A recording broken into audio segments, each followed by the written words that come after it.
स्मृतापि तरुणातपं करुणया हरन्ति नृणाम् अभङ्गुरतनुत्विषां वलयिताशतैर्विद्युताम् कलिन्दगिरिनन्दिनी तटसुरद्रुमालम्बिनी मदीयमतिचुम्बिनी भवतु कापि कादम्बिनी। तत्र रसगंगाधरस्य पाठक्रमे द्वितीयानने प्रवर्तमानस्य पाठस्य इदानीं रूपकालङ्कारः विषयः अस्ति। तत्र रूपकालङ्कारस्य भेदान् विधाय तत्र साधारणधर्मस्य वैचित्र्यमादाय इतोपि केचन भेदाः सम्भवन्ति, तेषां विमर्शं विधत्ते आचार्यः। तत्र इदानीं पठामः। अस्तु, तर्हि गते पाठे प्रायः साधारणधर्ममादाय जातानां भेदानां मीमांसा आसीत्, परन्तु इतोपि कश्चित् विशेषः अस्ति, तमद्य आचार्यः निरूपयति। पश्यामः। अद्यतनपाठस्य प्रथमा पङ्क्तिरस्ति उल्लासफुल्लपङ्केरुहपटलपतन्मत्तपुष्पं इत्यादि श्लोक है। ठीक है, देखिए। उल्लासफुल्लपङ्केरुहपटलपतन्मत्तपुष्पन्धयानां निस्तारशोकदावानलविकलहृदां कोकसीमन्तिनीनाम् उत्पातस्तामसानाम् उपहतमहसां चक्षुषां पक्षपातः संघातः कोऽपि धाम्नामयमुदयगिरिप्रान्ततः प्रादुरासीत्। कि अयं कश्चित्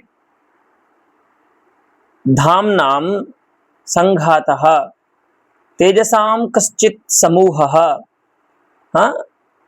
उदयगिरि प्रांततः, उदयाचल पर्वत के प्रांत भाग से प्रादुरासीत, उदय हुआ है, उत्पन्न हुआ है। ठीक है, ऐसा सूर्योदय का वर्णन कोई कवि कर रहा है कि ये देखिए उदय पर्वत जो है पूर्व दिशा में, उस उदय पर्वत के प्रांत भाग से कोई तेज समूह प्रादुर्भूत हुआ है, ऊपर आया है। ठीक है, कोपि अर्थात अपूर्वः अनिर्वचनीयः। तो अब ये जो संघात है धाम्नां तेजसां चयः यः अस्ति, सः अत्र आरोप विषयः अस्ति। उसको यहाँ उपमान बताना है और उसमें आरोप कर रहे हैं। क्या क्या आरोप कर रहे हैं तो देखिए क्रम से बता रहे हैं। उल्लासः, पहला आरोप तो यही है, वो उल्लास है। हाँ, किसका उल्लास है तो बता रहे हैं फुल्लपङ्केरुहपटलपतन्मत्तपुष्पं पुष्पम धयाः भ्रमराः, अर्थात जो पुष्प का पान करने वाले हैं। धेट पाने धातु से रूप बनेगा, पुष्प कर्म उपपद पूर्वक। ठीक है, तो पुष्पं धयाः भ्रमराः, जो पुष्पों का पान करने वाले भ्रमर हैं, उनका ये उल्लास है। तो आप जानते हैं कि जब सूर्य उदय होता है तभी जाकर के भ्रमर का जो जेल हुई थी रात को भ्रमर को, है ना, वो उससे मुक्त होता है। रात्र गमिष्यति भविष्यति सुप्रभातम इत्यादि में जो आप पढ़ते हैं। तो भ्रमरों का ये उल्लास है। ये जो तेजों का समुदाय है वो क्या है, भ्रमरों का उल्लास है। लेकिन कैसे भ्रमर हैं ये तो बता रहे हैं पंकेरुह पटलोन्मत्त, पंकेरुहाणां कमलानां यदस्ति पटलम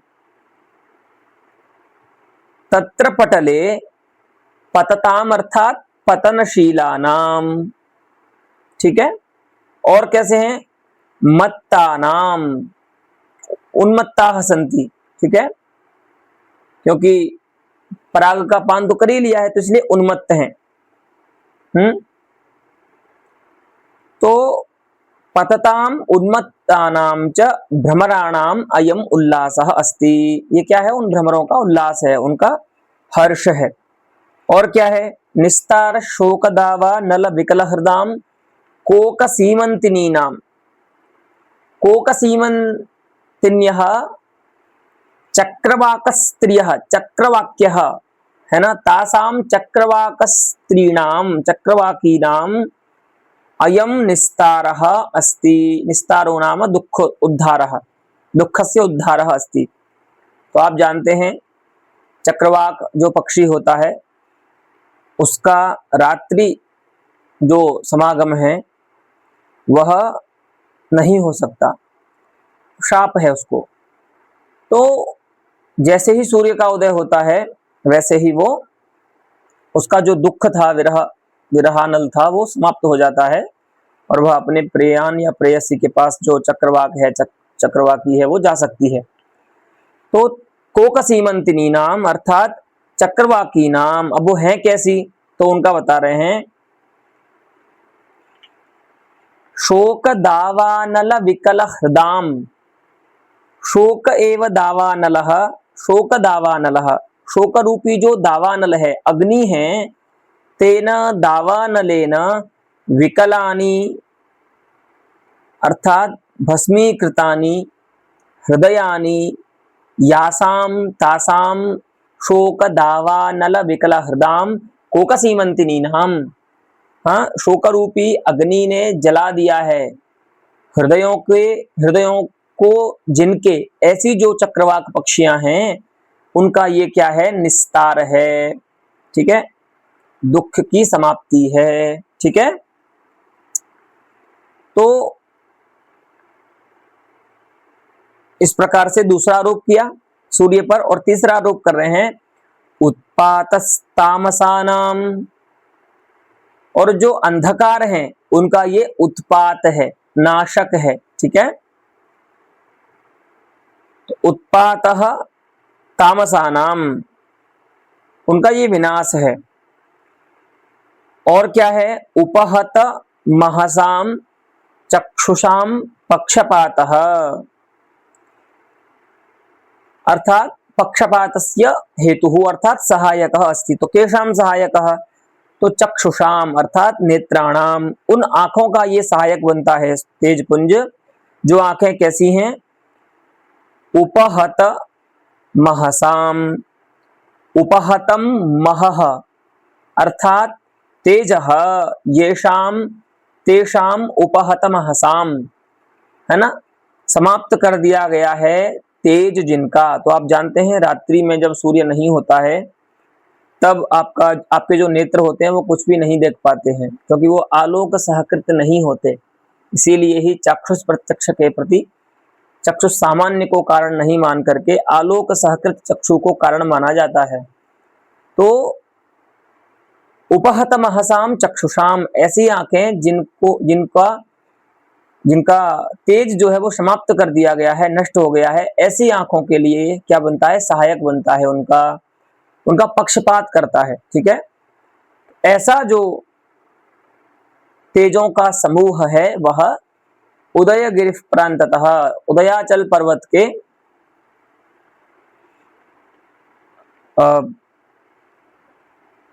प्रांत भाग से उदित हो रहा है। ठीक है, इस प्रकार का ये पद्यार्थ है।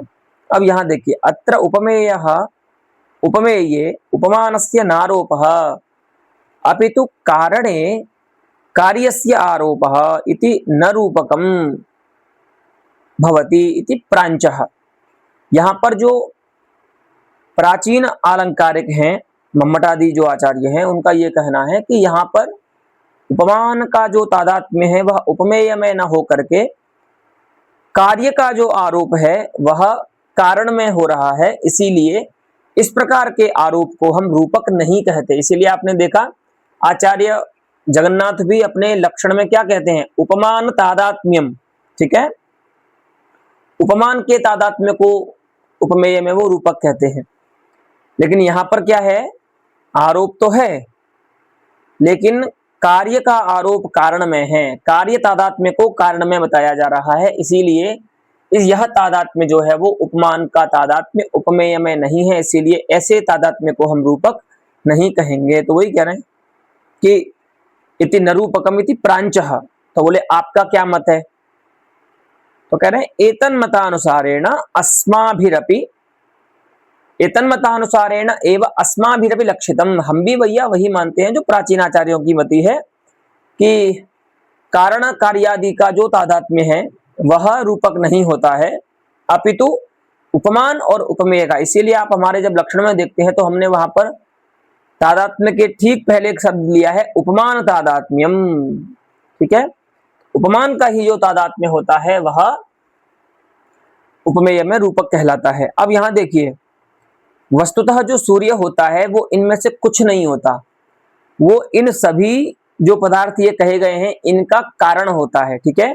जैसे सबसे पहले देखिए, वह जो उल्लास है, कमलों में बंद जो भ्रमर हैं उन भ्रमरों का उल्लास है सूर्य कहा गया है यहाँ पर, लेकिन भ्रमरों का उल्लास नहीं होता सूर्य, उस उल्लास का कारण होता है, माने सूर्य के आने से भ्रमरों में उल्लास होता है।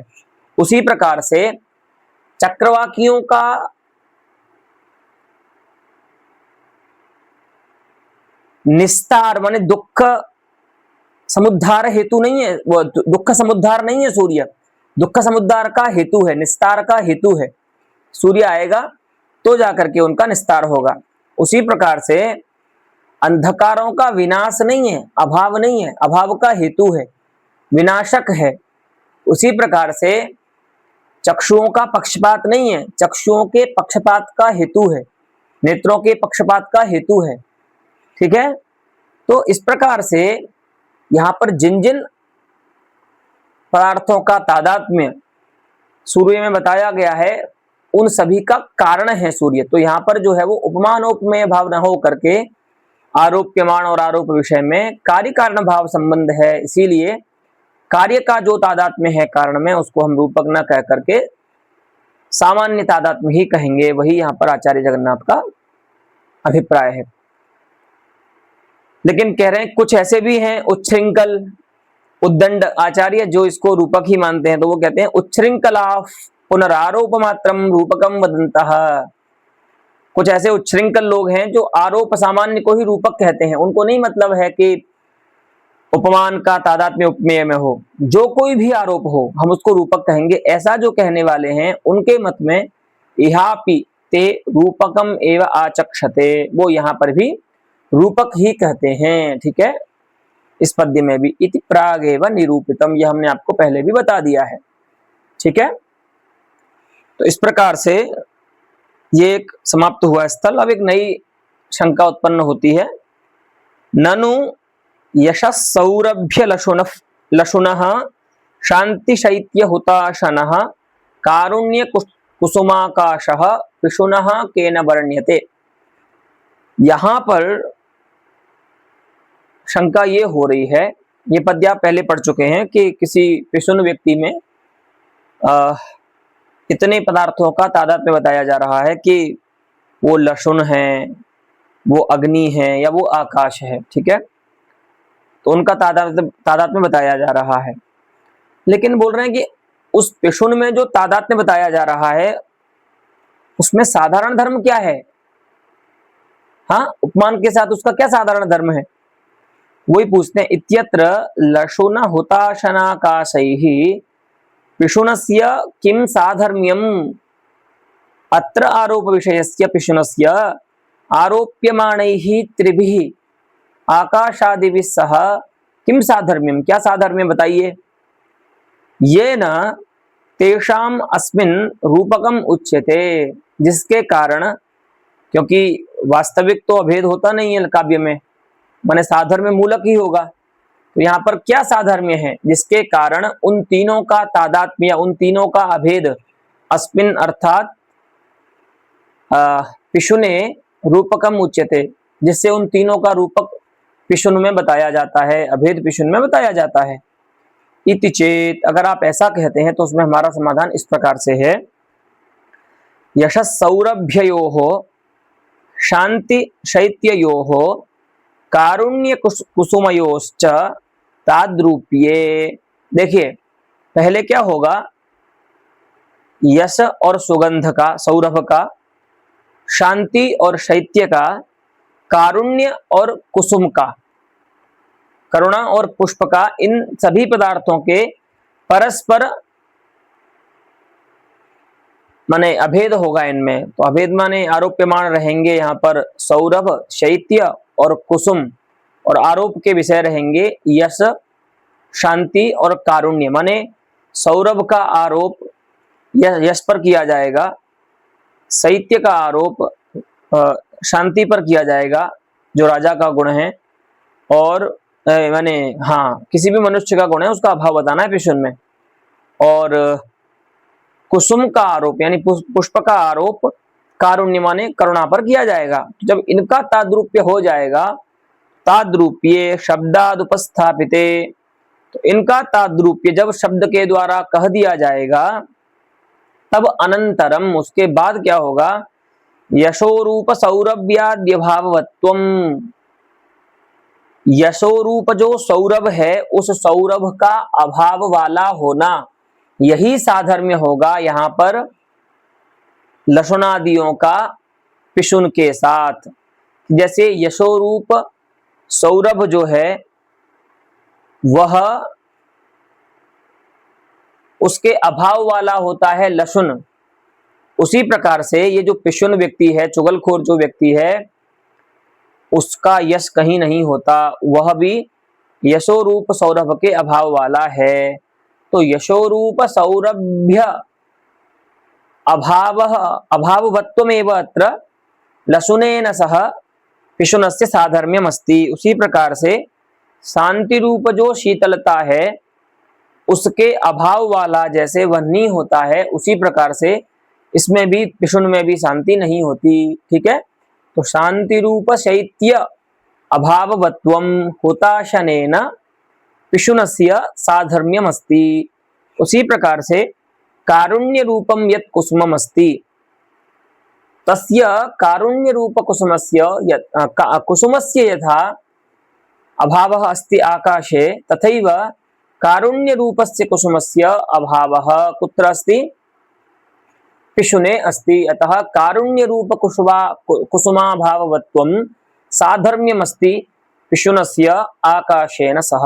अस्तु, इत्थं त्रिभिः आरोप्यमाणैः सह पिशुनस्य साधर्म्यम निश्चितं भवति। ठीक है, वही बता रहे हैं कि यशोरूप सौरभ्याद्य भाववत्वम एतत्। ठीक है, लेकिन अब एक और समस्या आती है। अब यहाँ पर एक और शंका ये हो सकती है कि इसका मतलब ये हुआ कि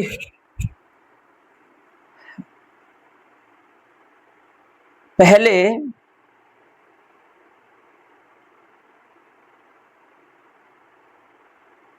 सौरभ का आरोप यश पर करना होगा, तब जाकर के लशुन का आरोप पिशुन पर सिद्ध होगा।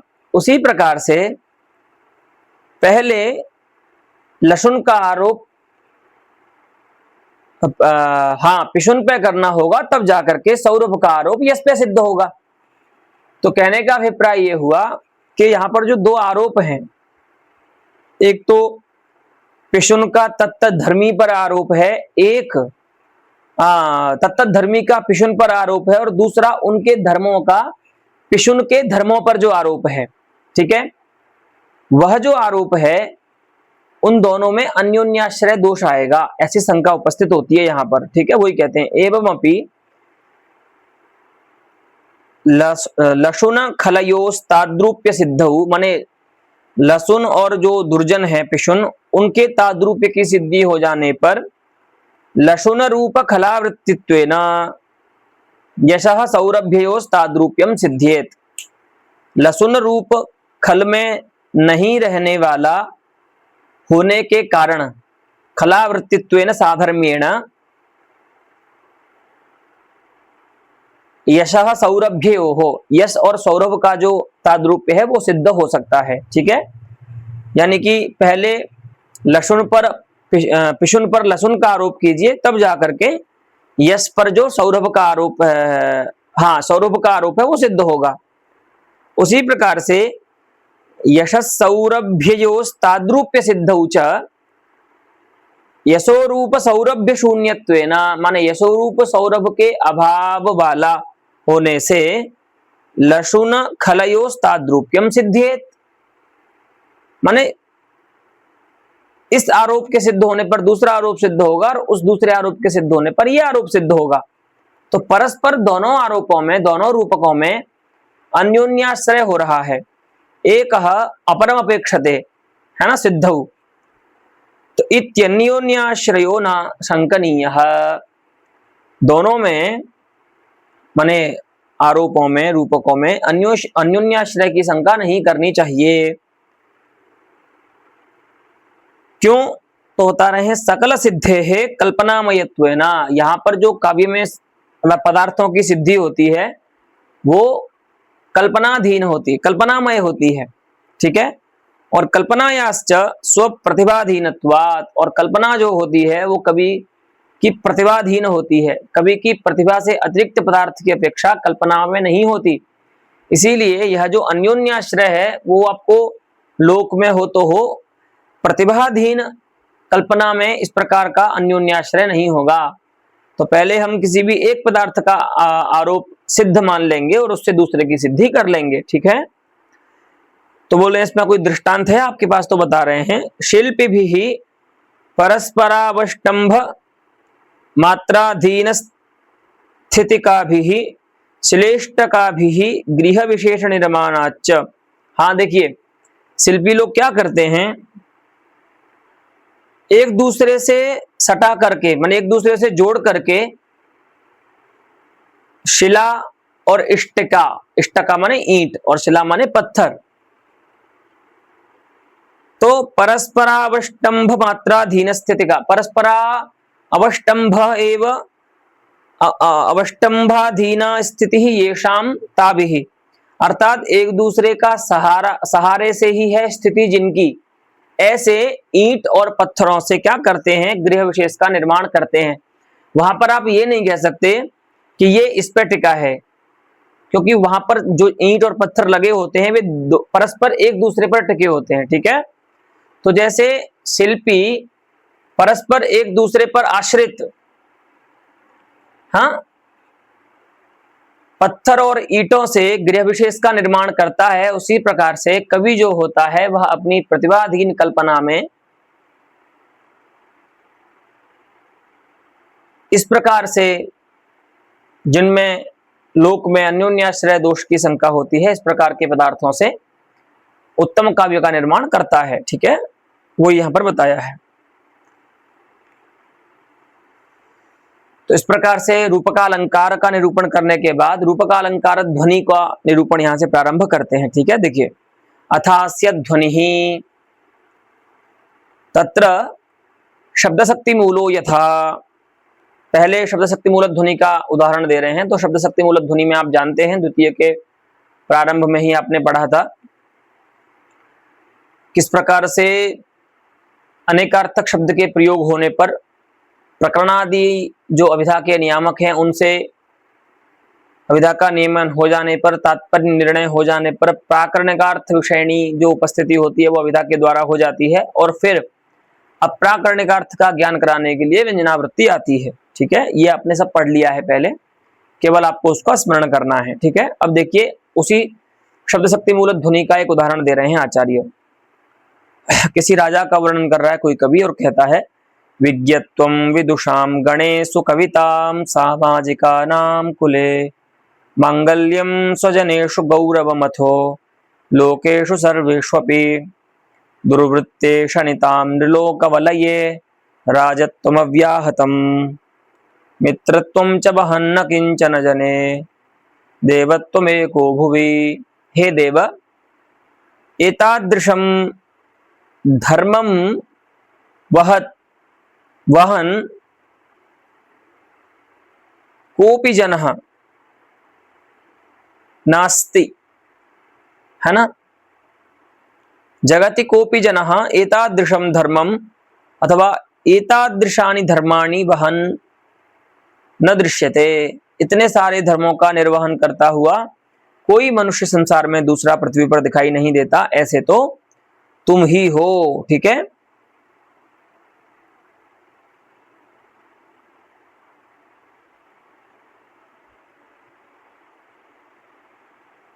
देखिए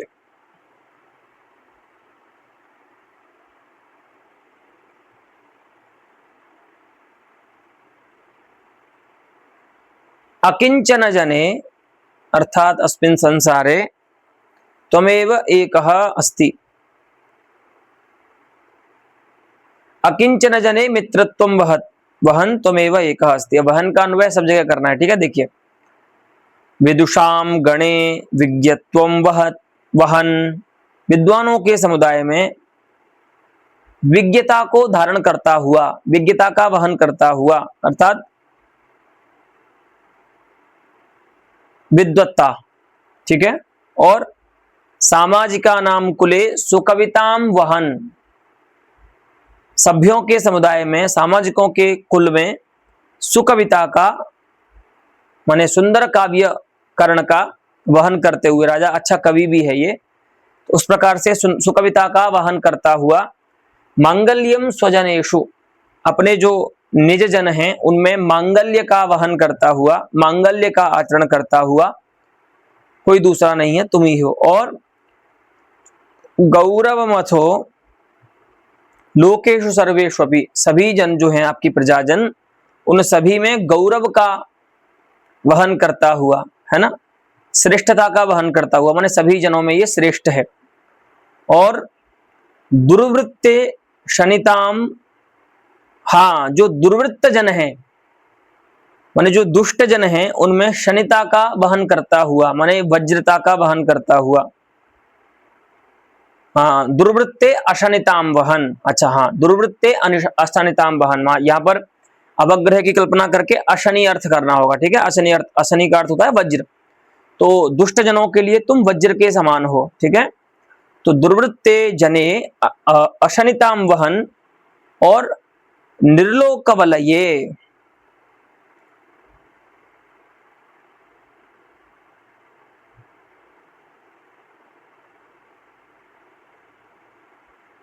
निर्लोकानाम वलये अर्थात मंडले अव्याहतम राजत्वम वहन, ठीक है, अविच्छिन्न राजता को वहन करने वाला, है ना, प्राणियों के मध्य में अविच्छिन्न राजता को वहन करने वाला कौन है, तुम ही हो। और कह रहे हैं मित्रत्वम च वहन कुत्र अकिंचन जने, ठीक है, माने जिनका जो बहुत तुष्ट माने तुच्छ लोग हैं, माने जो निम्न कोटि के जो लोग हैं, उनमें भी तुम क्या करते हो, मित्रता का वहन करते हो, ठीक है। अकिंचन जने अर्थात दरिद्र लोके मित्रत्वम मैत्रीम वहन त्वमेव एकः अस्ति, तुम ही अकेले ऐसे हो जिसमें सभी तत्तद स्थलों पर उस विशेष धर्म का निर्वहन देखा जाता है, ठीक है। तो ये तो सामान्य अर्थ हो गया। अब यहाँ पर क्या है कि ये जो विज्ञत्व आदि धर्मवाचक जो पद हैं, उन सभी का एक अर्थ जो नवग्रह हैं उनकी धर्मता में भी होगा, उनके अभेद में भी होगा श्लेष से। तो यहाँ पर अभिधा का नियमन तो हो जाएगा, प्राकरणिक जो अर्थ है उसमें कि विज्ञत्व माने विद्वत्ता का वहन करते हो, सुकविता माने अच्छे काव्य करने वाला, ऐसा वहन करते हो, मांगल्य माने मंगलता, भद्रता। लेकिन ये शब्द श्लिष्ट हैं, तो जब अभिधा का नियमन हो जाएगा उसके बाद इनका दूसरा अर्थ उपस्थित होगा, जो होगा, अब देखिए विज्ञ शब्द का माने विद्वान शब्द का अर्थ एक बुध भी होता है, बुध ग्रह जो है, तो बुधा भेदम वहन, बुध ग्रह के अभेद को धारण करते हुए, ठीक है, वहां पर इस प्रकार से अर्थ होगा। और कवि कहते हैं शुक्र को भी, ठीक है, शुक्र ग्रह को, तो सुकवित्वम अर्थात शुक्राभेदम, शुक्र ग्रह से अभेदम, ये सब अर्थ आएंगे अब द्वितीय जो अप्राकरणिक अर्थ है, ठीक है। उसके बाद मांगल्यम, तो मंगल ग्रह का अभेद आएगा राजा में, ठीक है, व्यंजना से। और गौरवम, तो गुरोहो बृहस्पते भावः गौरवम, ठीक है, तो बृहस्पति के अभेद को धारण करते हो तुम। और दुर्वृत्ते शनिताम, शनि ग्रह का जो अभेद है वो आएगा राजा में। और राज, तो राजा कौन है, तो चंद्र, ठीक है, तो चंद्रत्व को धारण करते हो, और अंतिम में आया मित्र माने आप जानते हैं सूर्य, तो मित्रत्व अर्थात सूर्याभेद को। तो जो नवग्रह हैं उनका भी अभेद राजा में यहाँ पर व्यंग्य होगा। ठीक है, तो आरोप्यमाण यहाँ पर हो जाएंगे नवग्रह, और उनका जो तादात्म्य है वो यहाँ पर व्यंग्य होगा। किसमें व्यंग्य होगा? तो राजा में। ठीक है, मैंने तादात्म्य किसमें है? तो राजा में। तो इस प्रकार से नवग्रहों का तादात्म्य राजा में व्यंग्य होने से यहाँ पर रूपकालंकार व्यंग्य हो जाएगा, और वह जो व्यंग्य रूपकालंकार है वो प्रधान है, इसीलिए इसको हम रूपकालंकार ध्वनि कहते हैं। अस्तु, वाच्य की अपेक्षा से वही कहते हैं, अत्र शक्ति नियंत्रणेपि बुधत्व शुक्रत्वादीनि बुधाद्य भेद रूपाणी राजनि व्यज्यन्ते। हाँ, शक्ति जब अभिधा नियंत्रित हो जाती है एक अर्थ में, प्राकरणिक अर्थ में, उस अभिधा के नियंत्रण हो जाने पर भी बुधत्व शुक्रत्वादि जो धर्मवाचक शब्द हैं उनसे बुध आदि जो नवग्रह हैं उनका अभेद राजा में व्यंग्य होगा, और वही जो व्यंग्य अभेद है उसको हम यहाँ पर, चूंकि वो प्राधान्य व्यंग्य हो रहा है अभेद वाच्य की अपेक्षा से, इसीलिए हम उस प्रकार के अभेद को यहाँ पर रूपकालंकार ध्वनि कहते हैं। ठीक है, तो इस प्रकार से शब्द शक्ति मूलक ध्वनि आपने देखी। एक और उदाहरण दे रहे हैं उसी का, देखिए, यथावा अविरल विगल दानोदक धारासार सिक्त धरणितलः धनदाग्र महित मूर्ति देवत्वम त्वं सार्वभौमोसि। यहाँ पर भी किसी राजा का वर्णन है। यह अपने पद्य जैसे आप पढ़ते हैं कवि प्रकाश के द्वितीय उल्लास के अंतिम में शब्द शक्ति मूलक ध्वनि का उदाहरण, उसी प्रकार से इस पद्य का अभिप्राय है कि कोई कवि राजा का वर्णन कर रहा है, और राजा का वर्णन करते समय तीन श्लिष्ट पने ऐसे पदों का प्रयोग करता है जो अनेकार्थक शब्द हैं। तो उन अनेकार्थक शब्दों के अर्थ राजा के पक्ष में भी होंगे और हाथी के पक्ष में भी होंगे। तो राजा के पक्ष में जो अर्थ होंगे वे तो सभी अभिधा शक्ति के विषय होंगे, क्योंकि यहाँ पर प्रकरण जो है वो राजा का है।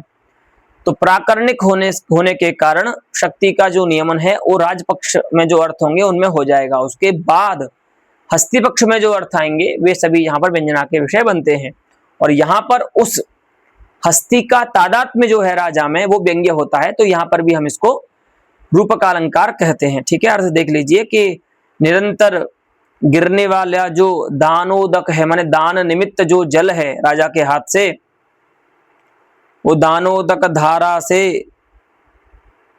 धारा के आसार से सिक्त हो गया है धरणी तल, माने हाथ का अग्रभाग जिसका, ऐसा कोई राजा है। खूब दान करता है, अविरत दान करने से उसका जो दान का प्रवाह है उस प्रवाह से उसका जो हाथ का अग्रभाग है वो सिक्त हो गया है। ठीक है, और धनदाग्र महित मूर्ति है। ये जितने भी धनद लोग हैं माने दानी जन हैं उन सभी में ये कैसा है? अग्र मूर्ति है, महित मूर्ति है, अर्थात इसका जो विग्रह है वो पूजित है। माने जितने भी संसार में दानी राजा हैं उन सभी में ये पूज्य है, माने अग्रेसर है।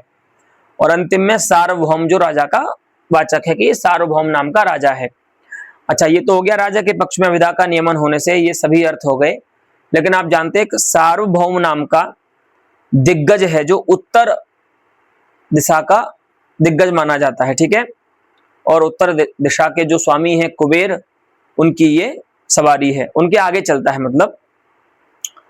तो अब यहां पर उस पक्ष में भी अर्थ आएंगे। देखिए, तो यहां पर केवल 3 ही शब्द श्लिष्ट हैं, माने अनेकार्थक हैं। एक तो दान शब्द, ठीक है,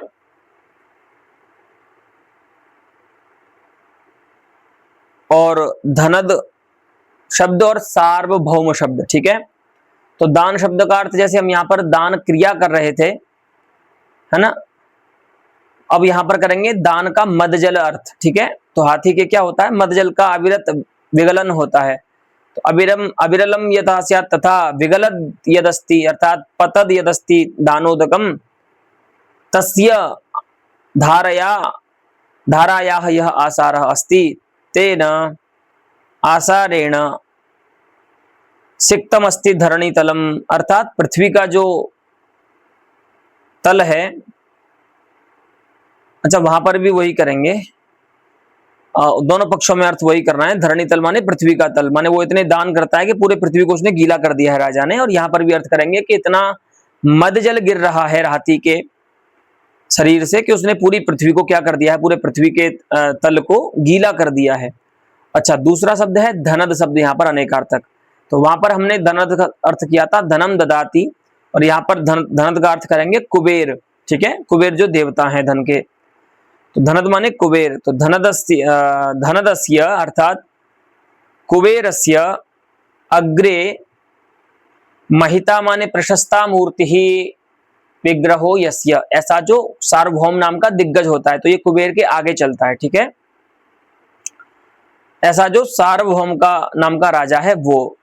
तो यहाँ पर अनेकार्थक शब्दों का प्रयोग करने के कारण कभी की विवक्षा लगती है, प्रतीत होती है कि कभी यहाँ पर हस्ती तादाद में जो है उसको राजा में बताना चाह रहा है, इसीलिए व्यंजना से यहाँ पर हस्ती तादाद में जो है वो राजा में व्यंग्य होता है, और यहाँ पर प्रधान रूप से वो व्यंग्य हो रहा है, इसीलिए हम इसको भी शब्द शक्ति मूल रूपकालंकार ध्वनि कहेंगे। ठीक है, शब्द शक्ति मूल ध्वनि इसीलिए कह रहे हैं क्योंकि यहाँ पर राजा के वाचक पदांतर का प्रयोग करने पर यह ध्वनि समाप्त हो जाएगी। ठीक है, तो अनेकार्थक शब्दों की महिमा से ही यहाँ पर इस प्रकार की ध्वनि का लाभ हो रहा है, इस प्रकार के व्यंग्यार्थ का लाभ, रूपकालंकार रूप व्यंग्यार्थ का लाभ हो रहा है, इसीलिए हम इसको शब्द शक्ति मूलक ध्वनि कहते हैं। ठीक है, अब ये अर्थ शक्ति मूल में भी रूपकालंकार का उदाहरण दे रहे हैं। देखिए, कस्तूरिका तिलकमाली विधाय सायं स्मेरानना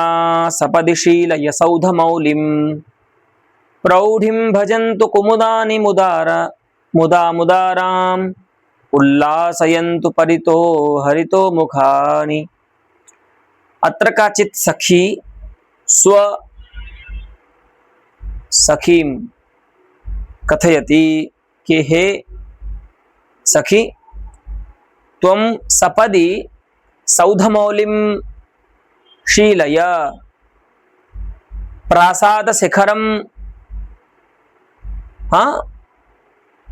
लभस्व, प्रसाद शिखरं गच्छ, तेन किं, तेन कुमुदानि विकसितानि भविष्यन्ति, हरिताम् अर्थात् दिशां मुखानि उल्लसितानि च भविष्यन्ति।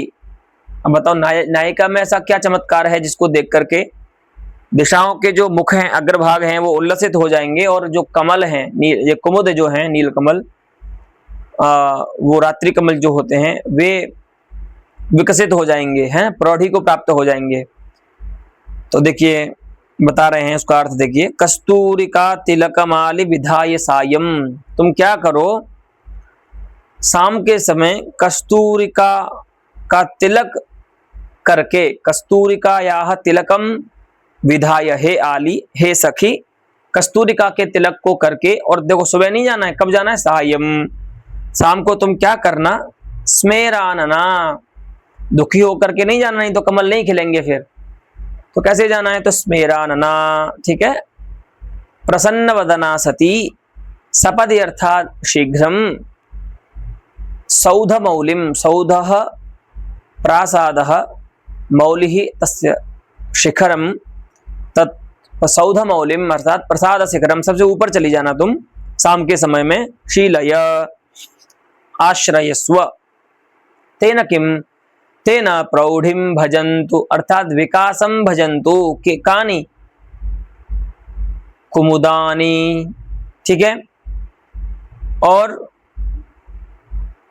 तत्र मुदाम प्रौढ़िं भजन्तु, मुदाम अर्थात हर्षाणाम। अब मुद शब्द का अर्थ वैसे हर्ष होता है, लेकिन यहाँ पर लक्षणा से हमको मुद शब्द का अर्थ, कुवंत जो मुद शब्द है उसका अर्थ करना होगा विकास, क्योंकि जो हर्ष होता है वो चेतन वृत्ति धर्म है, और कमल जो होते हैं वो चेतन नहीं है, तो उनमें हर्ष नहीं हो सकता, तो हर्ष शब्द की लक्षणा होगी विकास में। ठीक है, तो विकासानाम प्रौढ़िम अर्थात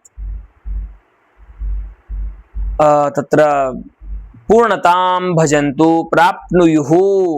ठीक है, विकास की पूर्णता को प्राप्त करें, कौन, जो कुमुद हैं, और उल्लासयन्तु, उल्लसित करें, कौन, हरितः किम मुखानि, हरितः अर्थात दिशः आशाः, जो दिशाएं हैं वे अपने मुखों को उल्लसित करें। परितः अर्थात सभी जो दिशाएं हैं वे अपने मुखों को उल्लसित करें।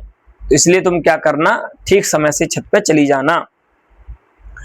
तो इसका मतलब क्या हो रहा है व्यंग्य कि यहाँ पर नायिका का जो मुख है वो चंद्र है, क्योंकि चंद्र जो होता है वही कुमुदों के विकास को उत्पन्न करता है कुमुदों में, और रात्रियों के माने दिशाओं के मुख को प्रकाशित करने का भी जो सामर्थ्य है वो चंद्र में ही है। तो यहाँ पर इस प्रकार से नायिका के मुख में चंद्र तादात्म्य जो है वो व्यंग्य होता है, ठीक है, इसीलिए यहाँ पर रूपक अलंकार है। अब देखिए आचार्य क्या लिखते हैं, अत्र त्वदीय आननम कलंक चंद्रिका विशिष्ट चंद्राभिन्नम इति रूपकम।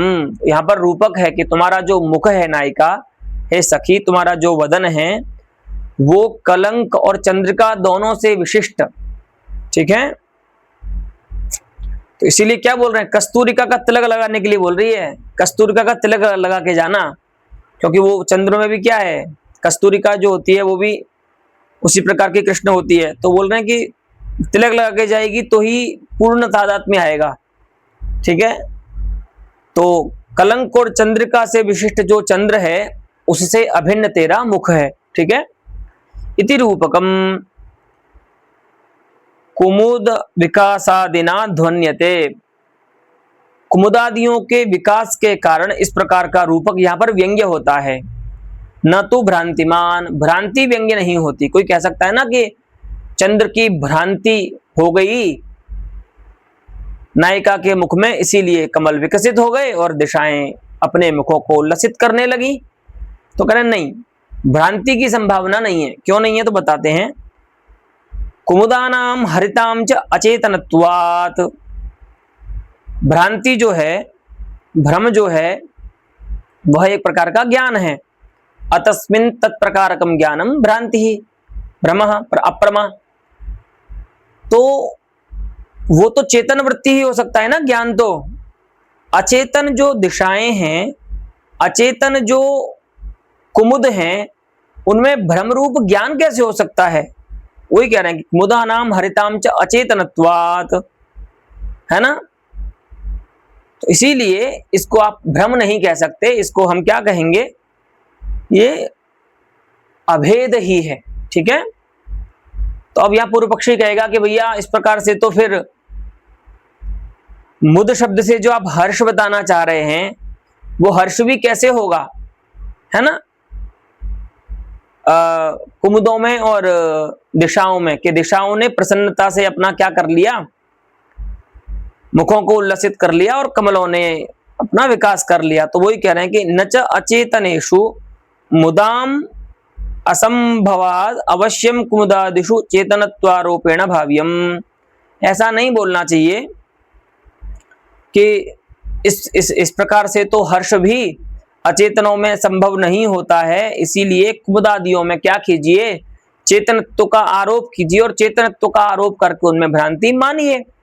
तो कहना नहीं, देखिए यहाँ पर उपाय है, तेन च भ्रांति सिद्धिरिति न वाच्यम। क्यों नहीं वाच्यम, क्योंकि मुत्पदस्य विकासे लाक्षणिकत्वात्। भैया हमको मुदा का शब्द का कोई समस्या नहीं है, क्योंकि मुदा शब्द की हमने पहले बताया था आपको कि मुदा शब्द की लक्षणा है, वो लाक्षणिक पद है। तो नहीं अचेतनत्वात् कुमुदानाम हरिताम च अचेतनत्वात् यथा भ्रमः असंभावी तथा मुदत्वम असंभवी नास्ति। यतो हि मुद शब्दस्य लक्षणा अस्ति विकासे, अतः अत्र विकासानाम इति अर्थं कुर्मः वयं लक्षणया। अतः हर्षरूपस्य धर्मस्य चेतनवृत्तित्वात् मुख्यार्थबाधेन तद्वाचकस्य पदस्य च विकासे लक्षणा भवति। अतः तत्र अचेतनत्वात् तस्य अनन्वयः न शंकनीयः। कुत्र, कुमुदे, ठीक है। वो भी बता रहे हैं कि मुत्पदस्य विकासे लाक्षणिकत्वात्। मुत शब्द जो है माने जो मुद धातु से कुबंत शब्द बनाएंगे हम, वह शब्द वहां पर विकास में लाक्षणिक है, तो उसका अर्थ हम करेंगे विकासानाम प्रौढ़िम भजन्तु। तो विकास तो संभव है, विकास तो होता ही है पुष्पों में, ठीक है, कमलों में। तो इस प्रकार से हम अर्थ करते हैं। तो यही वहां पर जानना चाहिए कि आहार्य अभेद ही है वहां पर कवि को विवक्षित है चंद्र का मुख में, न कि चंद्र की भ्रांति, क्योंकि चंद्र की भ्रांति करने के लिए फिर वहां पर वो भ्रांति होनी चाहिए जिनमें विकास और उल्लास देखा जा रहा है, और उनमें भ्रांति हो नहीं सकती क्योंकि वो अचेतन पदार्थ हैं। अस्तु, अतः अत्र कुमुदानां विकासेन हरिताम अर्थात आशानाम उल्लासेन च रूपकालंकार ध्वनिरेव निश्चेतुं योग्यः न तु भ्रांतिमतः अलंकारस्य ध्वनिः। अस्तु, तर्हि अलम् एतावता अद्यतनपाठेन पुनः अस्मिन्नेव प्रकरणे इतोपि उदाहरणद्वयं दर्शयित्वा ततः अलंकारान्तरं वक्ष्यत्याचार्यः। अस्तु।